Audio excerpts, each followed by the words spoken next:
Today on DNVR Buffs Live, I just watched Well Off and I'm turned. This team is different. We talk about that and everything we learned from Coach Prime's press conference today. Let's get it.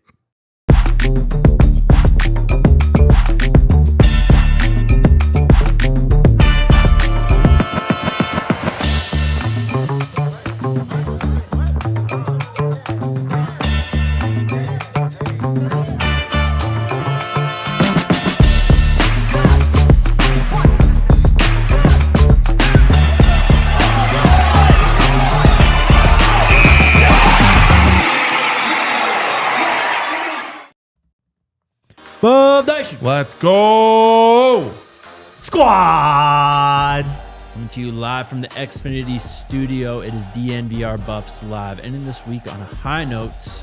The energy, man, from this football program right now. They are radiating. They are. I love It's it. incredible. Scotty, what's rule number 1? Never trust it. I believe it's don't be no. Oh yeah, that too. That too. Yes. That well off just altered the course of my life. Look, Bucky kind of teased it. He was like, this is like giving 2024 vibes He felt from the practice. And then he puts out the video and What'd he say? That was a LeJohntay Wester, Jimmy Horn, Shiloh Sanders type practice. Yeah.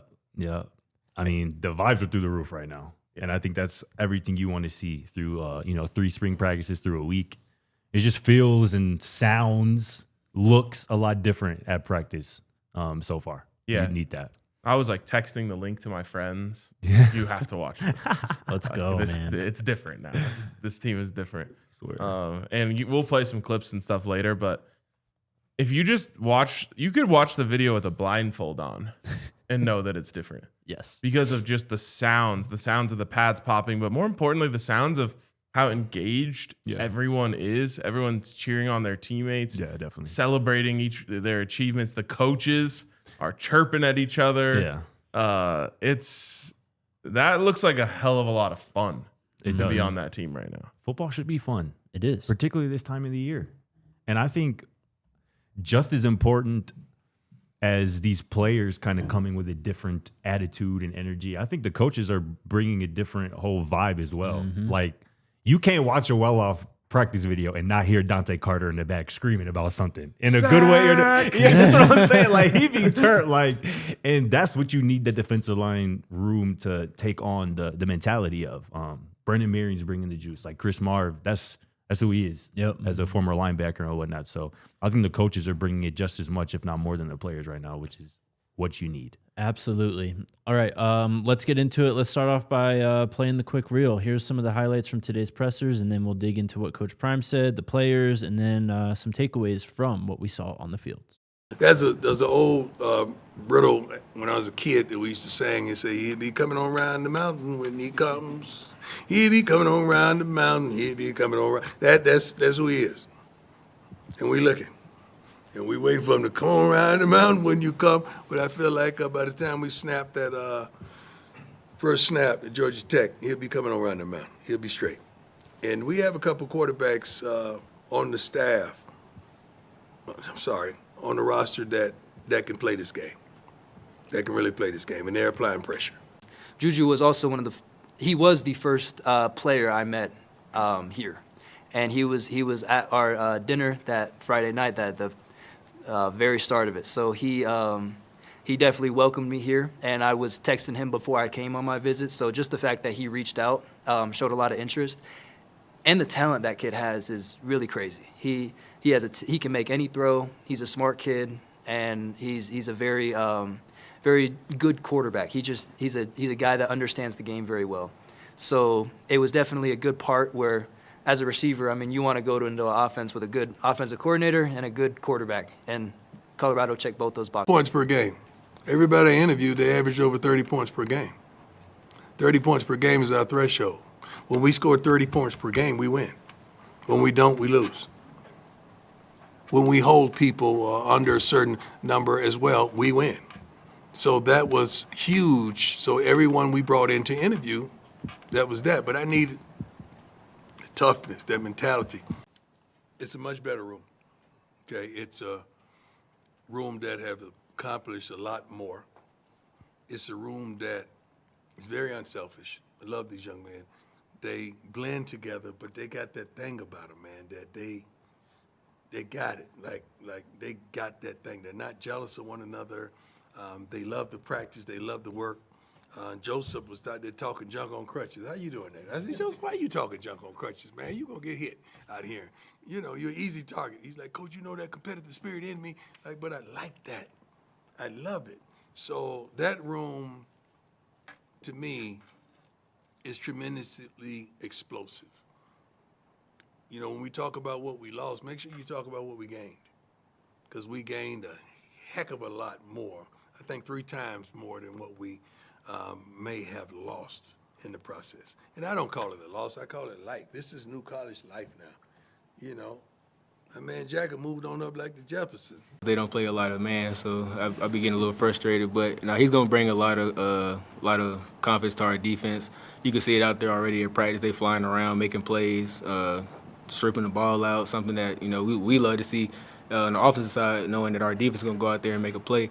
So I just know he's gonna get those guys right. He's already getting them right, and that defense is gonna be something crazy. There's an old. Literally. All right, lots to get into today, but let's start with this. I mean, Coach Prime brought this up unprompted in his in the start of his press conference.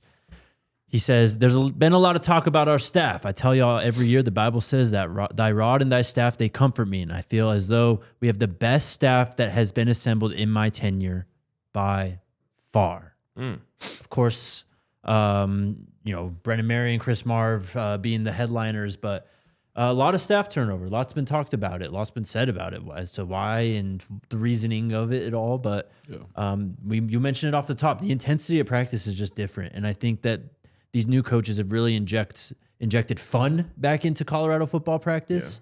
But the competitiveness has turned all the way up to 11 as well. Remember back in 24, we would say, like, nobody's having more fun than Colorado. Yep. Mm-hmm. We did not say that last year. No, not at all. But yeah, they've really made it a lot more fun. And I think I agree with Coach in terms of the best staff. I think that Brennan Marion's the best assistant coach that Coach Prime has had during his tenure here. So that alone kind of sets a pretty high bar for this group. And there's a lot of other additions that I like as well. So, it's going to be fun. Yeah, I just thought it was interesting. Obviously, this is the first time we've heard from Coach this offseason, just getting a window into his thoughts, his process of what he was looking for when he was looking for these new coordinators, right? And he said, you're mainly looking for coordinators who have that head coach feel. I want them to be the head coach of the offense, the head coach of the defense. And I think he nailed that. And that's what he was looking for, because certainly Brennan Marion gives CEO vibes. This obviously was a head coach last year. Took over a program that was 3-9, took them to 7-5 in his first year there. Chris Marve has been doing this for a while, particularly at the college level, a former DC for 3 years. Like, our first impressions of him, he seems like somebody who is a CEO type, who is going to take complete charge and control of that defensive unit, kind of take some of the pressure off Coach Prime. So hearing that was dope. We heard in that clip there too, Coach Prime talking about Marion specifically, what drew him to him, points per game, right? Over the last 3 years, Brennan Marion's offenses, 34.8 points per game across 3 years. That'll play. Yes. Especially when you consider the fact that since 2024, Colorado 10-0 in games where they scored 30-plus points. That's a pretty simple formula to try to follow. And it makes sense why he wanted to target Brennan Marion in this kind of innovative offense. So I love that for a multitude of reasons. And I think maybe my biggest takeaway is talking about these two coordinators. It's obviously a massive shift from the previous two coordinators. Yes. Robert Livingston and Pat Shurmur had NFL backgrounds. Pat Shurmur hadn't coached in college before joining Colorado staff since 1998.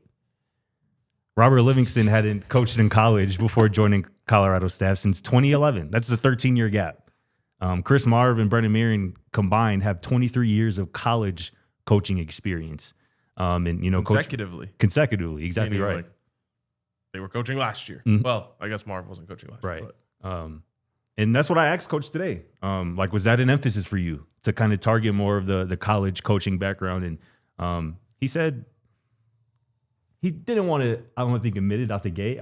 to start. But at the end, he goes, when we shift from pros to college, why don't you applaud it? Why don't you clap for it? Why don't you announce it? So clearly there's You got to watch the show more often. Right. I don't think he was talking to me personally, but yeah, this is a clear shift, something that people have been clamoring for, right?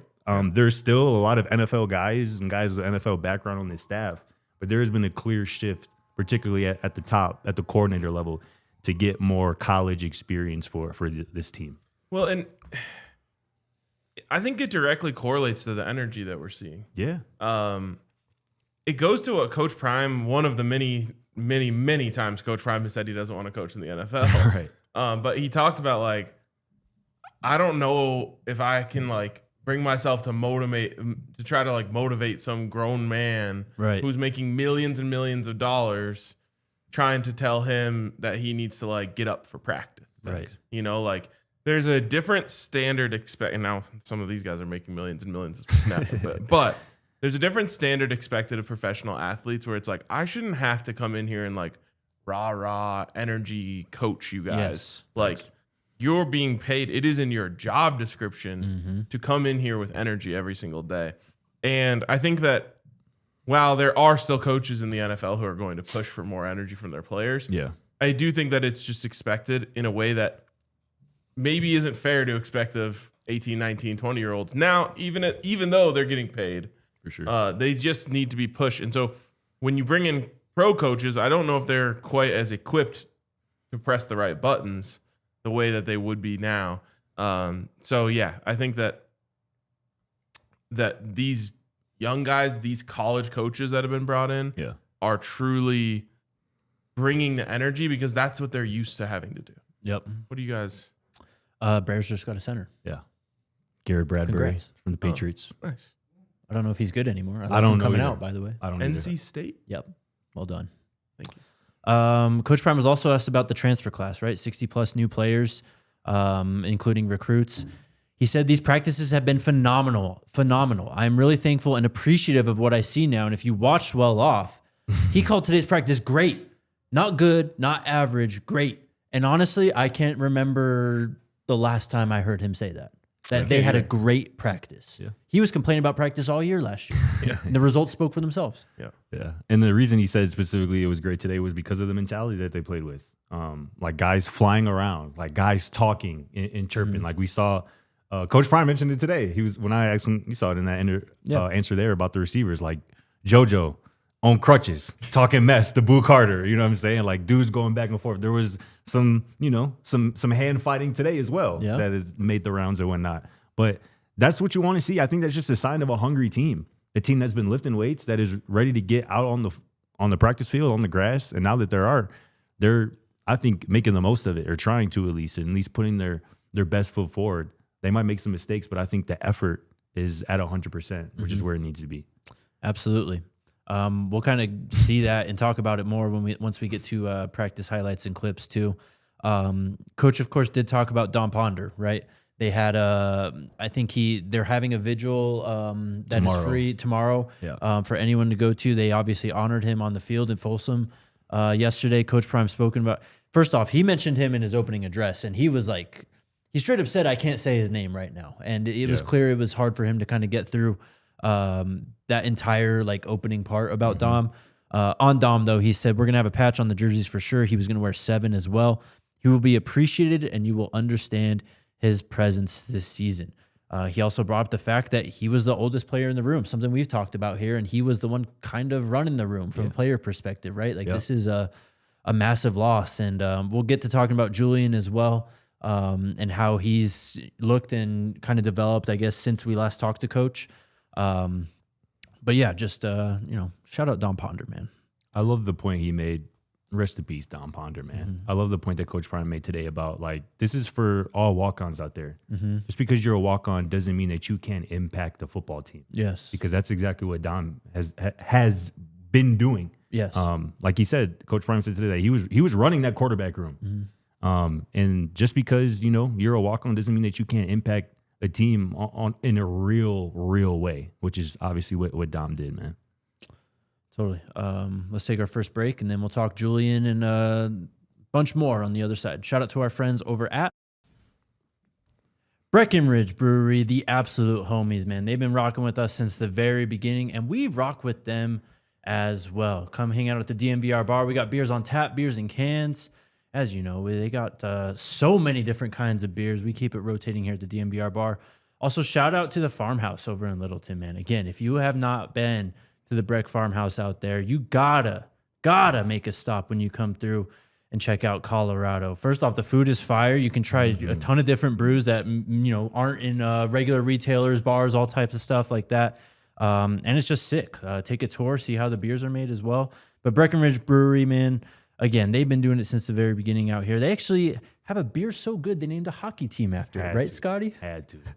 But yeah, it's DNVR bar season, so come hang out, crush some Breck brews with us, and you can find a Breck brew near you when you use their beer locator at www.breckbrew.com. Shout out to our OG friends over at Breckenridge Brewery. And shout out to our friends over at the Rocky Mountain Cancer Centers. All of us have been impacted by cancer in one way or another, whether that is family, friends, loved ones, whatever it may be. It hits us all at some point, and that's why you want to be with the Rocky Mountain Cancer Center, and you want to refer people to the Rocky Mountain Cancer Center, because when people work together, that is called a team. And with the right team, with the right people, big things can happen, like becoming the Big 12 contender that nobody saw coming. And at the Rocky Mountain Cancer Centers, they know a thing or two about big comebacks. They've been leaders in the fight against cancer for over 30 years, and they are the team that Colorado's trust most when it comes to treating adult cancer, and they do it more than anyone else in the state. So when the hits come, they are with you the entire way with one goal in mind, taking your treatment head on. So check out our friends over at the Rocky Mountain Cancer Centers. Your courage, their expertise. All right, let's talk about Julian. I asked Coach Prime about Julian, how he thinks he's progressed. He gave the all coming around the mountain thing, right? Again, I think this is the third or fourth time we've heard the coming around the mountain song, but he said we talked about it in our takeaways video. It sounds like they're... My mom used to sing that to me. Really? Yeah. Is that a favorite of yours? I mean, it's a banger. I don't know why that's funny. Did you ever make your way around the mountain? That's kind of in the eye of the beholder. Y'all ever seen Eddie Murphy? He was like in a kid's scary movie. The Haunted Mansion one? Yeah. You seen that, right? Of course. Hell yeah. That was like I don't know What does that have to do? There was a scene. There was a scene where they sing that song in the movie too. In the movie, yeah, facts. Thank you. But anyways, Julian is very much in the middle of his development still, right? And we can't discount how he's been affected by the loss of Dominiq Ponder as well. Someone that he called his locker buddy and his best friend just 2 days ago, right? Yeah. So he did say, once we get to that first game, Georgia Tech first snap, he thinks he'll be ready to go. But very clearly a young player still developing. Whoa, did Coach Prime just break that Juju's a starter week one then, kind of with that statement? That's kind of what it sounded like to me, right? I thought it was a controversy. You read the tea leaves on Twitter. That's what people are saying. Shout out Ryan Cotter. Who? But who?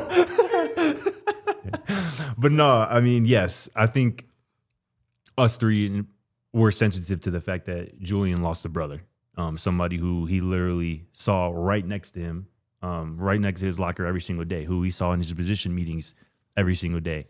And that I don't think can be discounted at all. But kind of what I said, you mentioned our takeaway video and we talked about that. My takeaway from, I guess, that answer and kind of how I've seen coaches talk about Juju and even some teammates kind of dating back to the draft, right, where he wasn't the first overall pick. Yeah. I think as a team and as a coaching staff, they're just trying not to baby him. And I think when you are a young guy, like I said last year, right, he came to Colorado as a true freshman, somebody who should still be in high school with a 5th-year college football quarterback with a lot of experience ahead of him already in that room. Mm-hmm. There isn't nobody like that no more. He's the guy in that room, and he has to be the leader of this team, not only in that room, not only on that offense, but for this team. Just taking the football stuff aside, I think they are just trying to make sure that he matures the right way, and that includes not babying somebody, even if they are maybe going through a tough time, because development and growth and all that, as I say time and time again, it's not linear. Sometimes it goes up, sometimes it goes down, and eventually, hopefully, you find consistency. But I think they want to make sure that Julian develops as a leader, as a man, just as much as they want to make sure he continues to develop as a quarterback. But you can already see in the well-off videos that he is taking it upon himself to like bring more energy. There was after Coach Prime stopped the practice for the fight today, then he said like, all right, we're doing the same thing over again. And like first person you see like running across the camera is Julian, like hyping up his guys. Hell yeah. So I love to see that. And yeah, I mean, I think there will come a time where Coach Prime will be ready to put a crown on Julian. Me too. And I think he wants to. Totally. But he wants to make sure. But he's going to make him earn that. Exactly right. We have a long way to go. I think all of us have a lot of confidence that he will. Definitely. But yeah, I think that they're trying to push him and push him and push him. And like, it's so funny that we were talking the other day about Coach Marion's coaching style and how he kind of likes to prod at his quarterback. You saw it a little bit today. Saw it today in the well-off. He's like riding Juju face and like Juju like. He's like, is it in your veins? Right, yeah. You have it in your veins? This is where it's all about right here. Come on. He's a third down, red zone. This is what quarterback's about right here. Yeah, that was great. Yeah. And by the way, Julian did lead the team down for a game-winning field goal. Not surprised. I did, and what I said in the takeaway, I think he just really cares about Julian's development too, right? Like this is the most important part of this program, I think, obviously, moving forward the next few years. And I think he just really cares about getting it right.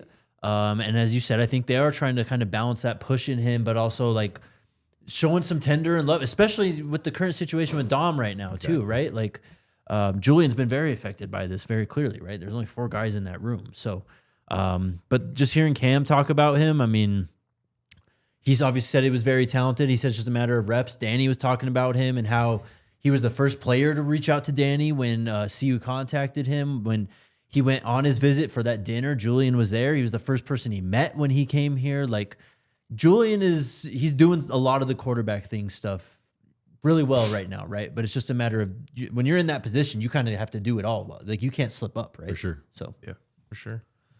How about Cam talking about the fact that he's getting annoyed in practice because the defense ain't playing no man coverage? I think that is a very interesting window into this defense that Chris Marve is scheming up and running. It's going to be a lot more zone coverage than man coverage and what we've seen, I think, the last couple of years. And I think that fits the skill sets of this secondary, these cornerbacks in particular. So I like that. And it's going to give Cam Perry, the rest of the receivers, a lot of good work at finding open spots in zone coverage and where to sit down and kind of how to maybe slow yourself down and make sure you stay open in the zone and that type of stuff. So that was interesting, though. Yeah, and at this point of practice especially, you're not like scheming against your own team. You're just working on what you want to work on. But I will say, you shouldn't want to play man coverage against this team. Like, that's a bad idea. Yeah. So it works out well for them that like this offense is so speed based that you can't really play man coverage. Definitely. Absolutely. I mean, it's something we talked about a few weeks ago when the move happened. But yeah, I mean, that's where a lot of the big plays come from too, right? And when you're playing against zone, like those extended plays against it, guys breaking across field and all that. So you get to kind of practice some of those things against this defense too. So it's iron sharpening iron. Anything else necessarily from press conferences that we didn't get to? I thought it was interesting that Danny mentioned the fact that Brennan Marion has had success with receivers of his stature, of Danny's kind of, 5'9", 5'8", 175, 180 type pound frame. Because I was Brennan Marion, back in the day during his playing days as a record-setting receiver at Tulsa. And clearly, guys like Cam, Ernest certainly have that kind of similar build as well. So that just gives me confidence and less pause when it comes to people talking about their specs, their height, weight, and it could potentially be a problem at the Power 4 level. Maybe with another coach. But I think Brennan Marion, like I said, is very uniquely situated to make sure that those guys have success. And I asked Danny specifically about that. Like, what is it about this go-go offense that you think kind of accentuates your skill set and whatnot? And he goes, well, he likes to get guys into space. And if you can get somebody like Danny Scudero, Cam Perry, Ernest Campbell into space where it's them and one other defender, or maybe nobody, it's just open grass. Yeah. That's an advantageous situation. It's very intentional what Brennan Marion and this recruiting staff did with the additions on the offensive side of the ball, right? Yeah. Like they have roles that they wanted to fill. They weren't just bringing talent in and just like, all right, this is just how we're going to upgrade the room. Like every guy, like as Coach Prime has said multiple times now, they sat there, watched the film on the computer, on the TV.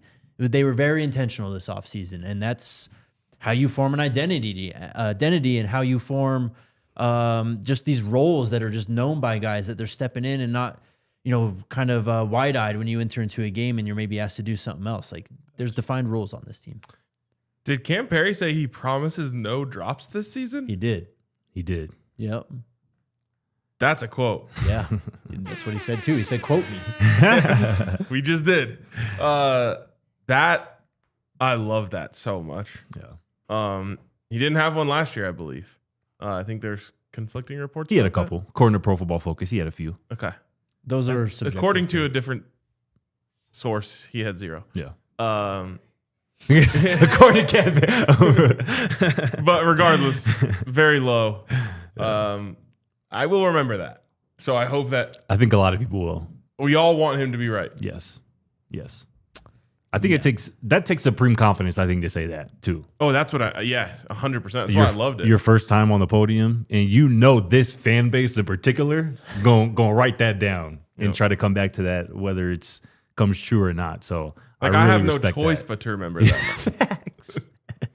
Facts. Because the first thing I say anytime someone drops the ball, who was that? Oh God. Who was that? Should we make a program just to remember it? Like, No. Keep them to it and just like you can't drop it now. It's the same fan base that Coach Prime said is very opinionated also. No, Which was funny. Him saying it was enough. And I respect the hell out of the fact that he said it. Cam Perry also talking about the conditioning, right? It's something that we've mentioned with this go-go offense and Brennan Marion. Like one of the core philosophies is creating a fifth quarter, right? Playing with that pace so you can get to 80-plus plays in a game. Cam Perry said his impressions of the go-go offense, like you got to be conditioned for this thing. And this is when it starts, really. It's already started, actually. And I think that's a benefit of having a legitimate 6-deep crew at receiver. Yeah. Because you're telling them guys, don't pack it in. Like, don't try to conserve your energy when you're out there. Like, run full speed, because if you get a little tired, we got another dog behind you ready to come in so you can get your breather or whatnot. So I think playing with tempo and playing with pace fits the skill position groups of this team really well. You know what I think is crazy is it's a lot easier to rotate wide receivers than it is to rotate corners. Yeah. Imagine you take Cam Perry 60 yards down the field and the corner's got to run with him. Yes. Then he looks back and a fresh legs Ernest Campbell runs out onto the field. Yeah. And now you got to do it again. For sure. That's torture. Mm-hmm. Yeah. And take your top corner off the field if you want to. Yeah. And put on your second or third. Like, Yeah. damned if you do, damned if you don't. And that theory has more legs now in this go-go where it's not constantly 4 wide, right? Because we were saying that before, but when you're constantly throwing out 4 and 5 wide receivers, you just don't have enough bodies to platoon like you were saying. Yes. But 2-3 at a time. Yeah. You got those numbers. By the end of the year, it's going to be called a war crime of how like the things that you're doing to them. Let's hope for real. And then even Danny too. Like, this is somebody who was targeted a ton last year, over 120 times. We were looking for the show. He was targeted 23 times in one game. RK.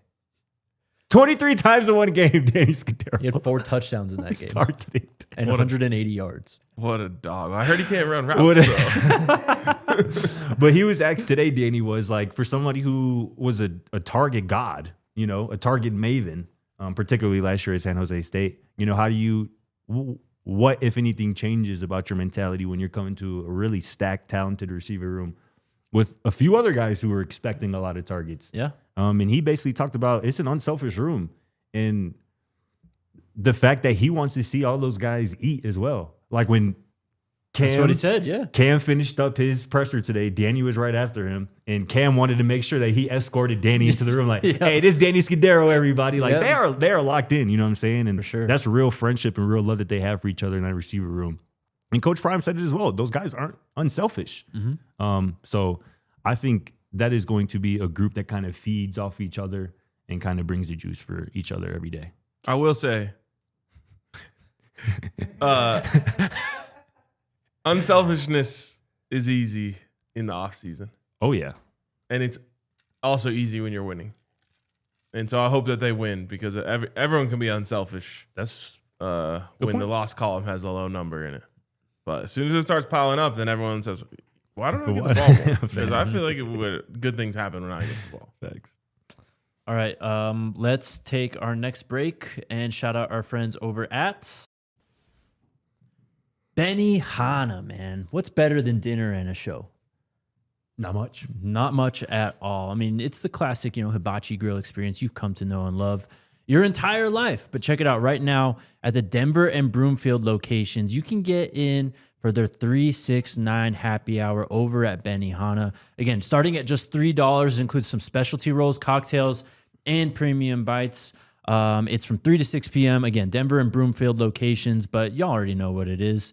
If you need a little onion volcano action in your life, maybe you're feeling like you need some seafood and you got to get the shrimp toss. I mean, they got you covered there. Right now, they also have the Wagyu of the world going on. That is trying the most premium steaks from around the world seared right in front of you from Japan, Australia, USA, and they got 4 of their delicious favorite butters to go along with it. You can make your reservation and find out more when you go to www.benihana.com. Shout out Benihana. And shout out to the squad, our good friends over at Game Time, man. It is hockey season. It truly is, man. The Avs are in full effect. The Avs actually just made a pretty big player movement trade today, bringing back a legend. Yeah, we're winning the cup. You heard it first. You heard it there. If you want to watch a team on their way to a Stanley Cup Finals, man, hit up our friends over at Game Time, man, because they're going to help you get into the building, man, be right near the ice, one of the best places you can be. No doubt. So there's nothing worse, in my opinion, than when you're buying tickets on another app and you're like, hey, that price that's a value. And then they win. And you get to the final screen and it's just up $70, $80 or something. That's never going to happen with our friends over at Game Time. Fees are always included, so you see what you pay. So take the guesswork out of buying NHL tickets with Game Time, man. Download the Game Time app, create an account, use that code BUFFS, BUFFS, for $20 off your first purchase. Terms apply. Download the Game Time app today. All right, back on the show. Let's get to some of the highlights from today. Talk a little ball. First up, Boo Carter. Boo. Getting scary. Peekaboo. Cam Perry at wide receiver. Good route. That ball's on time. That's a catch. Now just watch him. That energy right there. That boy turned. But then look, watch me. Yep. Do this. Yeah, Do run that this. again. And this is the good on good we want to see all spring. An elite route runner, an elite coverage guy. That's sticky coverage. And for the veteran grab, is that holding? Is that PI, is that Ryan? it could be. Depends on who's the ref. Depends who's calling it. Yeah.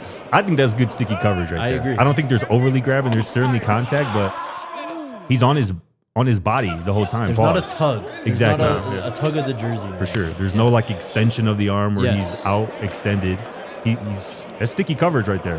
And that's a really good route runner. Again, I think if there's a better throw, Cam gets a completion there, but hell yeah, you love to see that. Just keep noticing that every time Boo makes a big play, he kind of just struts. He doesn't go like crazy, start jumping up and down, look for his teammates. He just kind of struts. It's expected. You're used to this. Used to this. Which I love both for what it's worth. But I just feel like he's just like I love that. locked in. And again, Boo is 6'1", 200 plus. Keeping up with 775 pounds Speedy Gonzalez Cam Perry. Like that is not normal. And that is why I believe everything goes the way it should be. He's going to hear his name called in the 2027 draft, talking about Boo Carter. For sure. Next clip. And I'd like 2 years of Boo. That'd be sick. Yeah. The way he's talking, he said, this Yeah, is my third year. I got to, you feel me?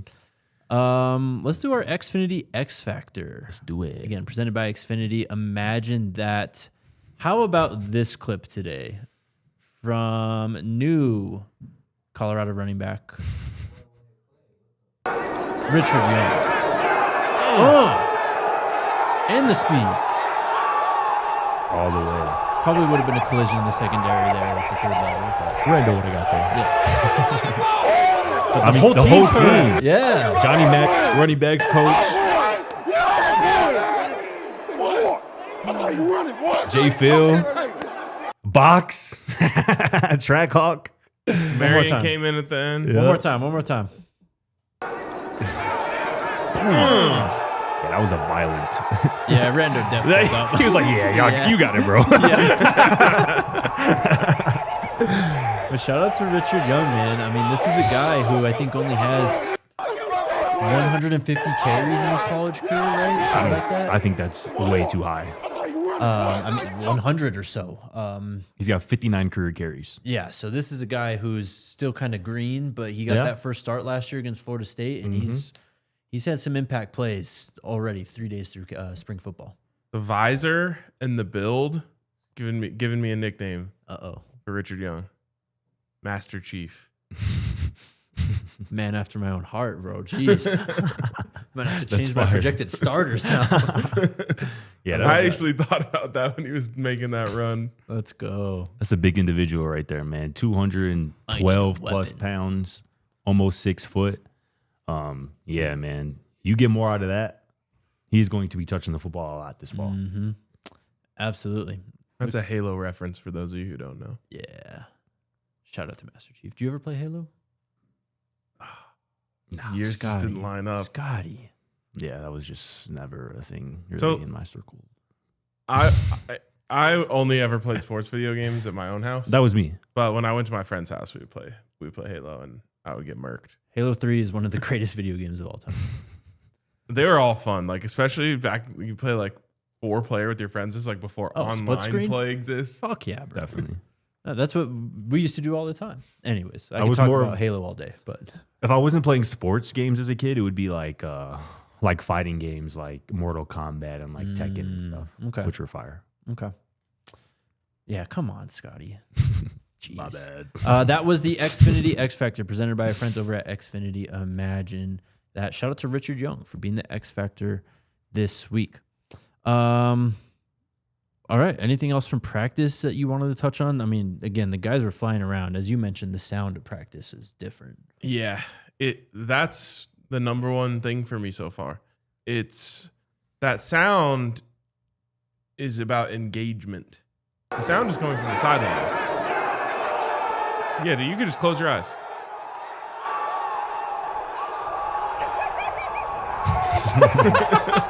I think it's Bucky. Yeah.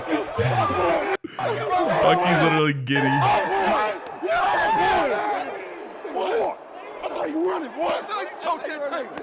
Love it. Nate Mitchell did have a forced fumble today as well. Yeah, he did. And a pick. And a pick.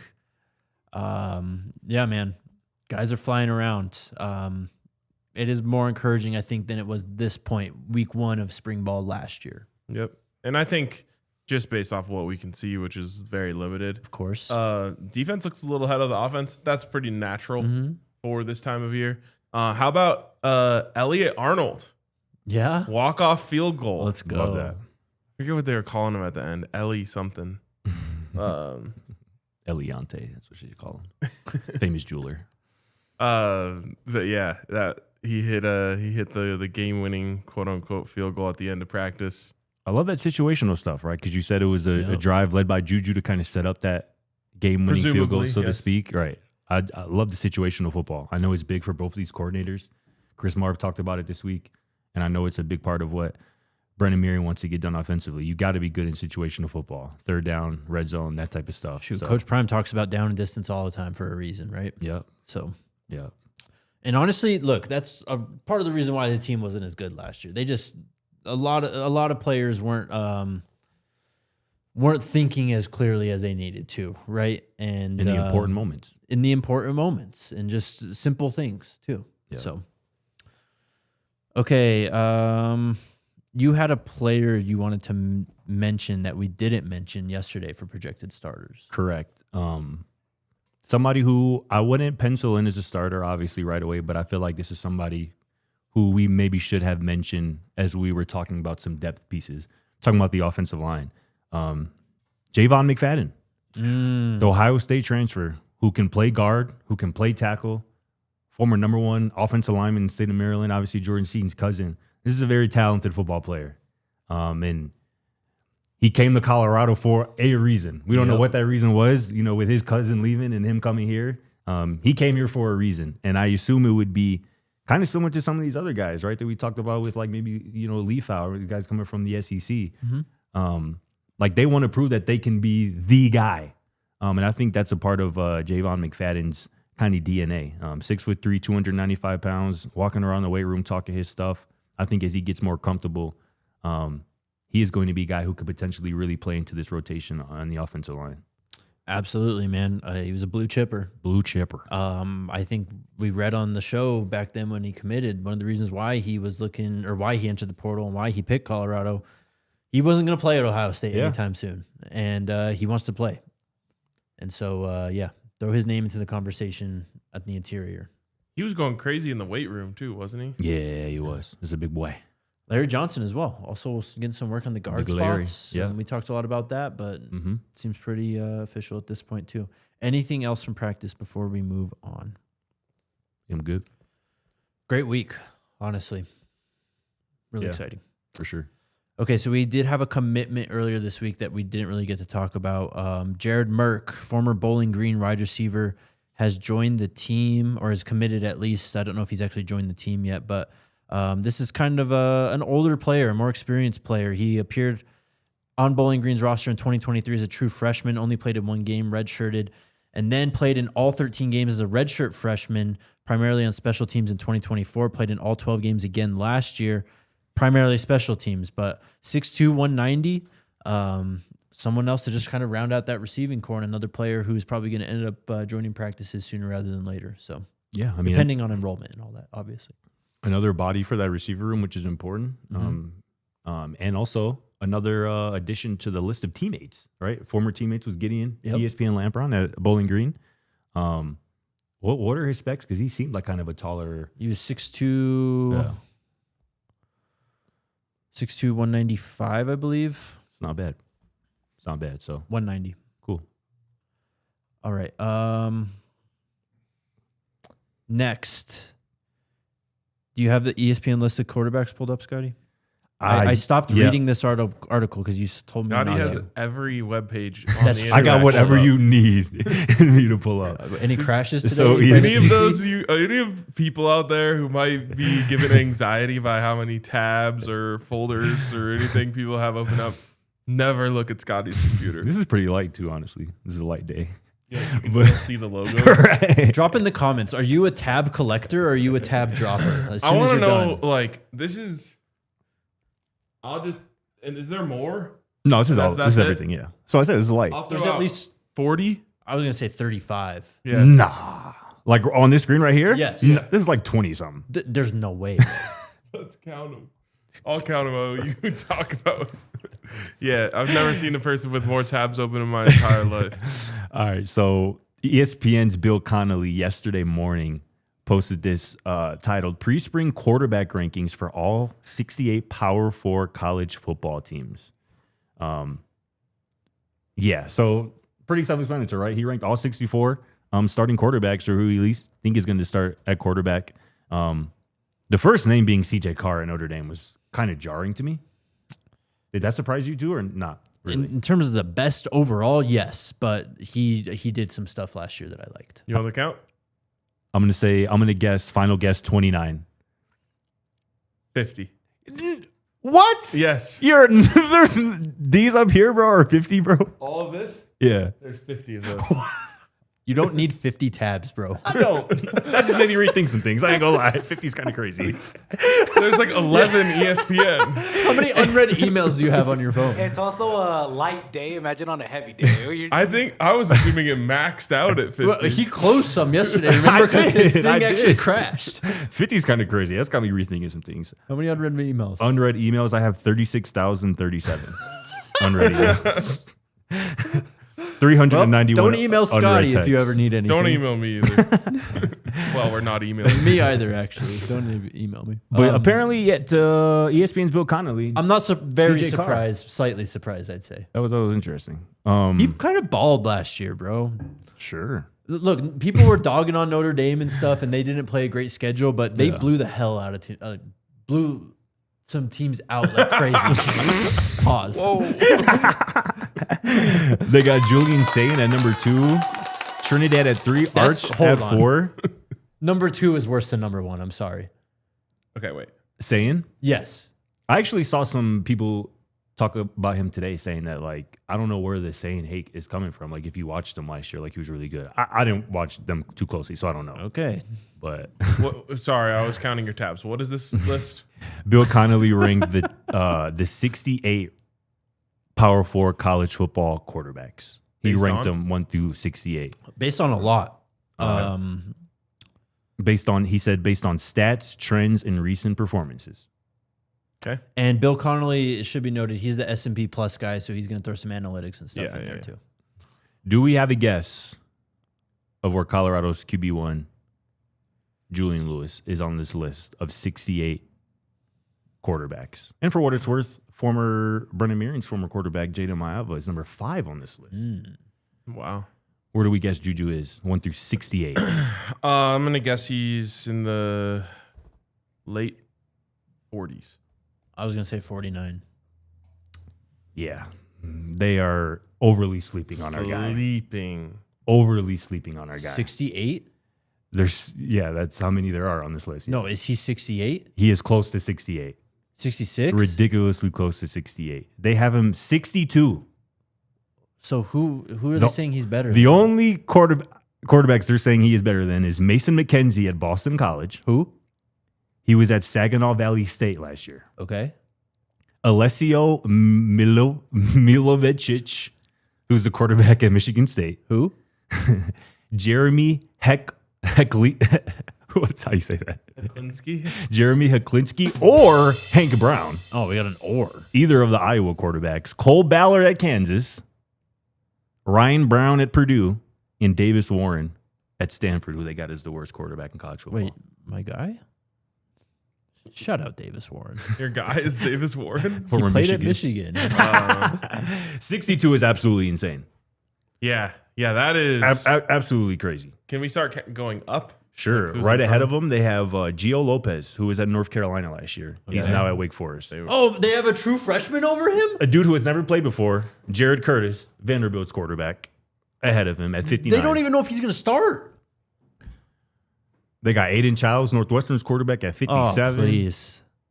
They got all the Big 12. Jaden Craig, who's coming over from Harvard at TCU now at 55. JC French, who's coming over from Georgia Southern at Cincinnati at 54. Who had the ranking the other day that had Isaac Wilson ahead of 2? Yeah, that was on 3. But what I'm That was saying their is, rankings, but yeah. But what I'm saying is they had Colorado's backup as a better transfer Yes. than 2 guys that are ahead of our starter on this list. Facts. It's crazy. I guess here's the blurb. I can read that for Juju. Goes, Deion Sanders and offensive coordinator Pat Shermer ran their quarterback room in scattershot fashion in 2025, starting 3 different guys at one point or another. But the uncertainty is gone in 2026. 2 of those 3 are gone, and Lewis, the blue-chip redshirt freshman, is the guy for new coordinator Brennan Marion. Lewis was good in one late-season start, a win over West Virginia, and lost in another, a blowout defeat to Arizona State. But he has tools. Okay. Thanks, Bill. I just can't imagine 60 quarterbacks better than you. I mean, maybe more proven at the college level. Sure. Ball nowhere reef. But, I mean, some of these dudes ahead of him are just as unproven. Like Christopher Vizina at Clemson has 400 career passing yards. Julian threw for 300 in his debut. Wow. Good point. Clemson might be in trouble this year, by the way. Oh, yeah. Hot seat Dabo? We'll see. The talent is dwindling. They've had a lot of guys drafted the last 10, 12 years. And Particularly on defense. yeah, the talent is dwindling. They got Alberto Mendoza, Georgia Tech's quarterback, who Colorado will likely see week 1 at 41 with his 286 career passing yards. Oh, Lord. Bookmark it. Crazy. Bookmark that. Remember it. Screenshot it. Whatever you got to do. Show. I've got this list. New college football staff hires poised to make a major impact in 2026. from Chris Lowe over at On3. This is no rankings, but these are 15 coaching hires, again, are projected to make a major impact in 2026. Brennan Marion makes the list. The blurb: Marion left his job after one season at Sac State to join Deion Sanders at Colorado. Was brought in for a very specific purpose: to add some punch and consistency to a Buffalo's offense that dipped considerably a year ago. Ranked 116th nationally in scoring, and were even worse on the ground, averaging 3.5 yards per rush. That's where Marion comes in. Sac State improved from 3-9 to 7-5 in his only season there, and was the best rushing team in the FCS ranks.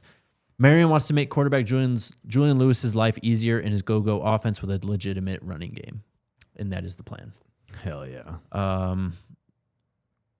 Yeah, there's some interesting names on this list. TCU's quarterbacks coach Brad Robbins makes the list. I think that's really it from a Big 12 standpoint. But that just doesn't line up. You have one of the most impactful coordinator hires, and you're telling me the quarterback's going to be 62 coming in the year? They'll wake up. Especially when that coordinator's former quarterback is number 5 on this list. Looked at as one of the top quarterbacks in college football. A couple people in the chat are asking about JoJo. His mom actually kind of provided a little update in a reply to one of my tweets yesterday. JoJo's mom goes, his injury is minor, and he'll be back for a fall ball stronger than last year. She goes, some remember, some will be reminded. Let's go Buffs. What a bar. Mom's What a got bar. bars. Yeah, she does. Yeah, she does. Shout out Miss Williams. DeAndre Moore is going to be fine too. So, One thing I will say is that, and nothing against JoJo's mom, Okay. but I did get an injury update from a player's mom last year that turned out to be incredibly incorrect. That is valid context. Yes. Valid context. Just putting it out there, just saying. They were like, he's going to be back next week. I know exactly what you're talking about. Never too. came back. Yeah. Yeah. Trinidad Chambliss. Who? Did you see this? No. The NCAA is appealing the preliminary injunction that a state court in Mississippi granted to Ole Miss quarterback Trinidad Chambliss that paved his way to be eligible for a 6th season in 2026. The filing in the Mississippi Supreme Court on Thursday, the NCAA is appealing the injunction, claiming that the organization, quote, has final decision-making authority in the interpretation and application of its eligibility rules. They filed a 658-page filing on Thursday, arguing that it should receive an interlocutory, what is that word? I don't even know what that is. Interlocutory appeal? I think you said that right. An appeal of a non-final order because the injunction subjects the NCAA to, quote, substantial and irreparable injury. Because they're saying, if you can do this, you can do anything. Exactly. The NCAA argues that the Chambliss ruling cuts to the heart of fair play. Quote, the NCAA is charged with supporting its member institutions and enforcing the rules that they adopt. Its even-handed enforcement of the eligibility rules is necessary to ensure a level playing field among all competitors and provide opportunities for incoming student athletes. That's where a lot of that is stemming from. That's the NCAA's whole argument to all of these eligibility cases is that, look, man, college sports are meant for young people, for them to get an opportunity to, yes, obviously try and go pro. It's not meant to have the 23, 24, 25-year-olds stick around just so that they can get one last pass and play 12 more games. Big old paycheck. Exactly, and that too now. Look at the NCAA showing some backbone. Just a little bit. So They said we have final say over what. This kind of reminds me of one time there was this guy who was calling the games for the student radio at CU like 4 years after he was a student. And I was like, isn't that supposed to be for students? Just you're right. Yes, so Trinidad Chambliss, isn't that supposed to be for students? You're hilarious, bro. you are dead. hilarious, dog. Bro, could you imagine if they actually do this though, and like bro is just left in the middle zone where he's not in college anymore and he missed his shot? I don't feel bad anymore. I really don't, I ain't gonna lie. I would kind of feel bad for him if that happened to him. I ain't gonna lie. bro. The supplement draft or Probably, whatever? yes. So, yes, he'd probably just go into the NFL supplementary draft if he was denied eligibility, which happens sometime in the summer. They still do The that? Terrell Pryor draft. Yeah, they do. Like every year they still do that? They do that every year. Wow. Who was the last supplementary draft pick to Not that be an long ago. impact player? There was a corner from Virginia one year, Bryce something. Oh, Hall, maybe? Maybe, yeah. Actually, it was Jalen Thompson, Arizona, the Arizona Cardinals DB? in the 5th round of the 2019 supplemental draft. Took Jalen Thompson, who I believe was a former Alabama safety. Actually, Washington State, it looks like. The supplementary draft was canceled last year. Oh, never mind then. Yeah. I take creatine number 1 in the supplementary draft. So in the last, Chris Carter was also part of that. for sure, there's really? yes. 1985, Wow. 87. Josh There- Gordon. That doesn't make sense, bro. How does Chris Carter was like a record-setting receiver at Ohio State? There's no way he was picking the supplementary draft. There might have been. There might have been With some trouble? Oh, okay. There was Ohio State trouble. Like Okay. 1, I was 2, gonna 3, 4, 5, 6, 7, 8, 9, 10 players drafted in the supplementary draft from 1985 to 2011. Interesting. Does that say Josh Gordon was one of them? Hell yeah, bro. Wow. And then in 2019, the Jalen Thompson. But anyways, the point is, I don't feel bad, bro. He balled out in the CFP. He played 15 games last year. It was his first year at the Power 4, though, bro. Who cares? He has a whole resume. Like, guys have gone and declared for the draft with less, and now he missed out on all these pre-draft opportunities. You did this to yourself, brother, because you wanted to stay and collect a fat check at Ole Miss. He thought he I'm could. sorry. He thought he could. And he still might be able to. Well, he thought he could with a lawsuit because he Right. thought that they could just break through the NCAA's rules and just, they're not going to. Here's what's going to happen, though. Even if the NCAA wins this case, then they'll just come up with another case. And they'll be able to delay this long enough to go through the season. Probably. Which is what I was thinking about Ezra. Right. It's like, no matter what happens, just keep making noise and just like Right. kicking the can down the road and then just let him play. And, like, I'm pretty sure you can just do whatever you want. Everyone's just been operating under a set of rules that doesn't actually exist. Yep. Pretty much. But again, it's like, What are they going to do? Drag someone off the field? but there's just been so many court cases the last 15 almost years against the NCAA that they've just been stripped of so much. Like, I say we, it's obviously not we, but we've created this monster that is the powerless NCAA, and now we're going, where are the rules? Where are the rules? Well, we stripped all the power of the rule givers to enforce their rules. So this is why we're in this situation. I don't know. There's literally in the White House, a presidential round table around college sports right now, and there's some craziness going on there, and Nick Saban's there, and I don't know, man. It's insane. But We're cooked. Say the line. we are cooked. Yeah, Thank you, Yaya. Thank you. All right, Scotty just told me to say one word when I bring this up. So, pimp. Y'all heard about the pimp? Yes. So here's his ESPN tweet from I yesterday don't know morning. what you heard about me. Police say a coach on the Cal State Bakersfield men's basketball program was moonlighting as a pimp across 4 states. Because I'm a motherfucking PIMP. This is crazy, bro. So this story is wild, bro. Do they not have a more scientific term for that? No, pimping is pimping. Since the beginning of time to the beginning of time to the end of time, pimping go be pimping. So this coach at California State Bakersfield, this basketball coach, faces a hefty rap sheet. He's being held without bail currently, by the way. A rap sheet of 11 criminal and misdemeanor charges included felonies such as pimping. He also was charged with possession of automatic firearms and high-capacity mags and possession of meth and marijuana with intent to sell. So, he was pimping. Yeah. And he was protecting himself and who he had to protect. You know what I'm saying? God. And this is just crazy. He pleaded not guilty on all charges. His lawyers declining comment. But for this to come up, imagine this is in your program and you find out one of your assistant coaches is pimping. Imagine if you're the person who hired him. Yeah. how long before Kevin Hart is playing this dude in a movie on Netflix? You've been having the most random call-outs today. It says the school conducted a criminal background check before Mays' appointment, but found no problems. Well, he hadn't been caught You yet. need to address your system, brother. This is crazy, man. Apparently, a random tipster was the one who. Wow, this is crazy.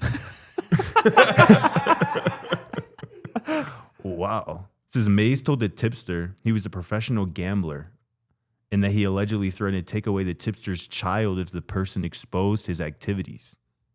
Damn. Bro is in deep. In very deep. What are we doing? Coaching man? basketball was his side job. His real job. Well, that's what I was is- going to say. It sounds you like feel me? they needed to pay him more. And it said, too, he was making $3,000 a month with his coaching job. Yep. Apparently, that wasn't enough.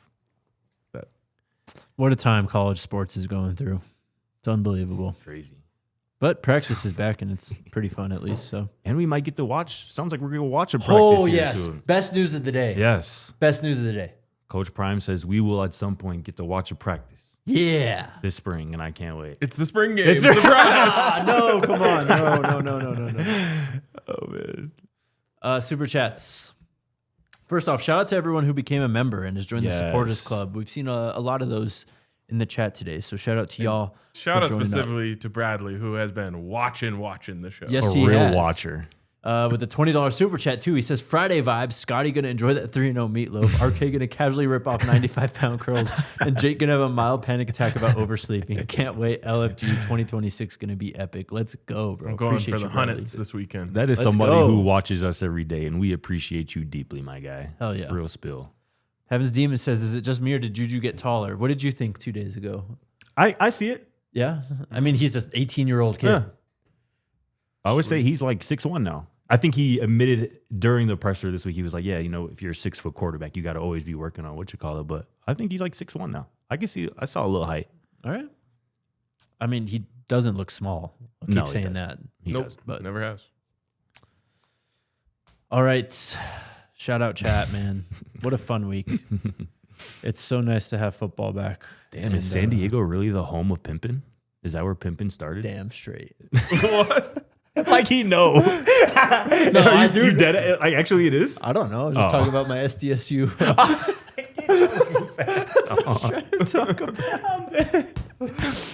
All right. We're out of here. Great week. Great Fun week. Yeah, we're back.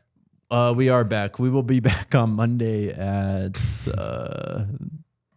We'll be back sometime on Monday. Well, we have media on Monday, so So 4:00. Maybe. Oh my God. Why'd you even bring it up? I'm sorry. I thought it was settled. All right. We'll be back then. See y'all. Let's go Buffs. We all silly like the mayor.